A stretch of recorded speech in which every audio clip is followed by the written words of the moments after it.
The opinions expressed in the following program are not necessarily those of EastLink TV, its sponsors, or partners.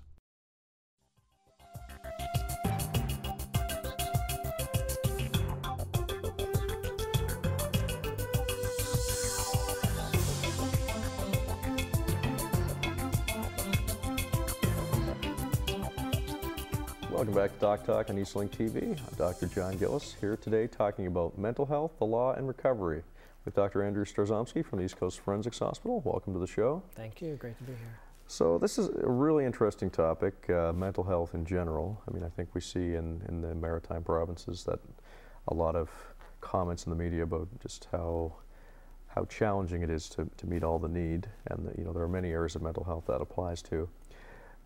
Your work is most fascinating in that you do a lot of work with individuals with mental illness who have been, because of their mental illness perhaps, involved with scrapes with the law, and you work on ways of helping them recover in some very creative ways. Yeah. Fascinating. So we're going to talk about all those things, but maybe just quickly, I always like to let people know who's here and your background and the breadth of your work. Sure. Give us a little intro. Sure. So I grew up in Dartmouth and went to St. Mary's back in the 80s, and from there went out to University of British Columbia for about 10 years working and going to school, and I did my PhD in forensic psychology out there. The draw to UBC was to work with a fellow by the name of Dr. Don Dutton, who's one of the big international experts with domestic violence, and also a fellow there named Dr. Bob Hare, who's an expert with psychopathy and that form of personality disturbance among severely criminally oriented people. Had a chance to work in the federal prison system for a number of years out west, and came back about 10 years ago to stake out practice opportunities here in Nova Scotia. And for the last 8 or 10 years I've been at the East Coast Forensic Hospital in Dartmouth working with folks who've been found not criminally responsible on account of a mental disorder for different kinds of criminal conduct. So when people come to the hospital, typically they stay with us for a little while until their illness, their psychiatric illness, is under better control, and we've had a chance to work with them to get some plans in place for when they return to the community. Now, I think a lot of people forget that a lot of crimes get committed by people with mental illness, and that these are not cold calculating killers. These are people who have legitimate imbalances in their brains. Can you tell us about some of the conditions, perhaps just in general, that affect such people, and that internal may either cause or have a relationship to crime? Sure. It really is quite a difference usually between the kind of issues driving criminal behavior among our patients compared to the kinds of motivations you see with people doing crime where they end up in prison and Right. get convicted for crime. So the folks who end up spending some time with us at the forensic hospital are typically experiencing schizophrenia or another form of a psychotic disorder like that. And when that kind of a condition is active and untreated, these folks are often experiencing extreme paranoia. They have very strange ideas about what's happening around them. They feel they may be targets of conspiracies and such. Sometimes these folks have had difficulties like this for a number of years. It usually has an onset in early adulthood. And sometimes these folks have had difficulties maintaining compliance with treatment or getting properly treated. And sometimes it's very early on in the progression of the condition.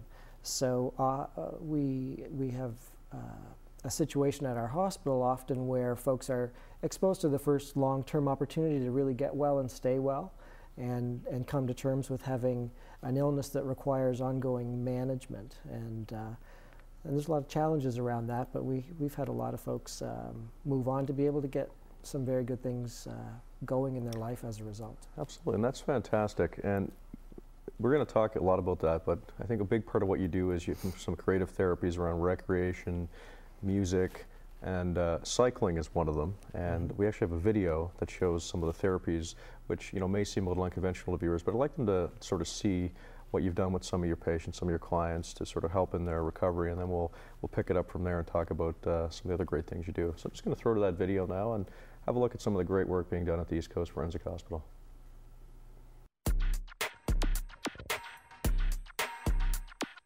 Mount machine, new on the scene of my mount machine. I'm digging the green in my mount machine. Part of the woods on my mount machine. Gliding and riding on my mount machine. Spin the wheel for real mount machine. King's what I mean, king's what I mean. Back on the gym on my mount machine. For real, what the deal? Back on the scene on my mount machine. Blazing the trays like you never seen. Let the fire like wire. Burning up the mount machine. Burning up on my mount machine. King's what I mean, king's what I mean. Sitting back on my mount machine.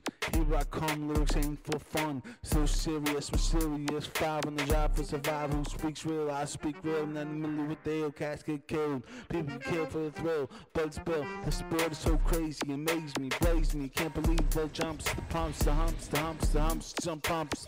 Trying to get me going on the rail. None in the middle with the deal. Bike machine. The king is what I mean. Backstrap at it, love rap better than bike, the bike back at it,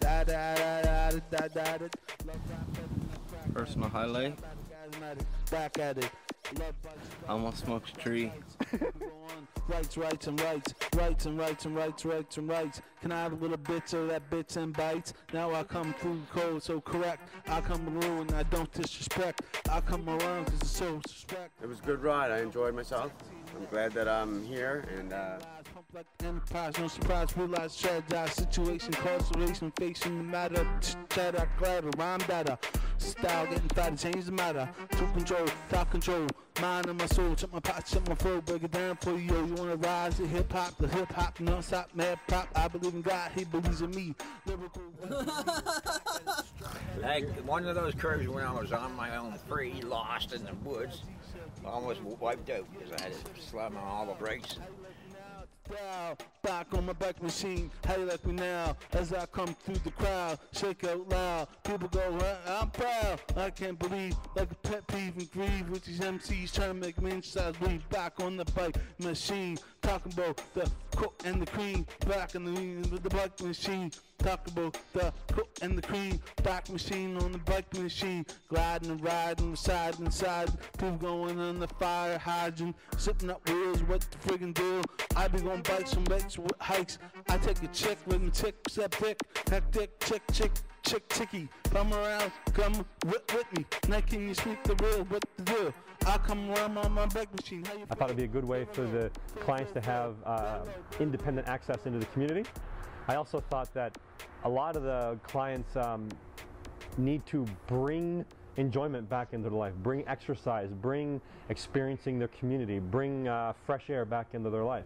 So I thought all of those could be done simply by hopping on a bicycle. Mount machine, new on the scene of my mount machine.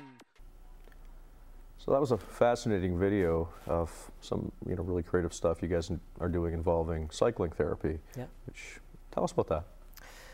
Well, a lot of the work that we do at the hospital involves different disciplines collaborating with the clients to create some interesting opportunities. So the recreation therapists at our hospital regularly take folks out for skating and cycling and different activities like that. And we wanted to blend that with our movie making group and our music group. And in that film, you've seen all three of those ingredients working together. A couple of years ago, the other psychologist at our hospital, Brad Kellen, and myself got a grant to do the movies and music project based on some initial work we had done. And so we had a talented musical client record the soundtrack for that film. Spontaneous is his name. And then we had the chance to film and get out on the bikes and capture the energy of that experience, breaking down some of the negative stereotypes that mental health patients can't do much or that they're lazy. Absolutely, and real people doing real things, and people that are able to reintegrate back into the community. Yeah. Okay, well, that's fantastic. I think we're going to take a break now. In the next segment, I want to sort of expand on why this is valuable, and we'll show it probably when we get into another clip of specifically how it's helped one of your clients. Super. Right back in DocTalk, talking about mental health, the law, and recovery with Dr. Andrew Starzomski. We'll see you in a second.